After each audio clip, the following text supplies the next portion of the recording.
Microinsults are verbal and nonverbal communications that, in small ways, they convey rudeness and sensitivity. They demean a person's racial heritage or identity, who they are and where they are, and how we can insult people in those spots. So, an example could be commenting on someone that they're not like others in their ethnicity. It could seem like that's a compliment, but in all actuality, that's an insult. An example: you are a beautiful woman of color. Well, why can't I just be a beautiful woman? So, what that's really saying is that most women of color are not beautiful and that I am an exception to the rule. And that's a micro insult. Another one could be touching on a person's hair without asking permission.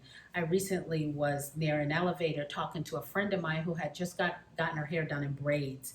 And someone from another group, a racial group, had come along and they had touched this person's hair. After touching the elevator button, they were so fascinated by the hairstyle, which is nothing wrong with that. I don't want to scare anyone from giving a compliment, but from the elevator button, they came over and they invaded the space of that individual by touching their hair.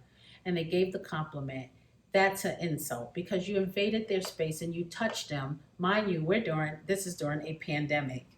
And so another one is that I often see in organizations is excluding capable people from worthwhile career growth opportunities. People that are capable, competent, have proven themselves in the workplace, they get verbal compliments, but they never get the growth opportunity or the mentorship that they need. And that's really important, that they need to grow and advance their career. That's very important. Or even just excluding capable people from the decision making process.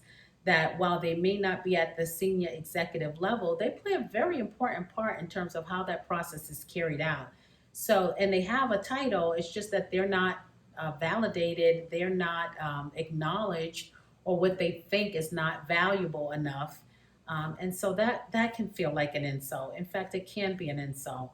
And the other thing is just assuming that people from marginalized groups are in entry level roles. An example: a friend of mine who is a white woman, she once told me, she said, I was working in a department with mostly all people of color. She said, you would be shocked at the individuals that would come through the door looking for the manager and they came straight to me. They didn't even acknowledge the other people.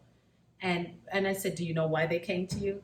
And she said, yeah, they came to me because I was a white woman. And she said, and that was really sad.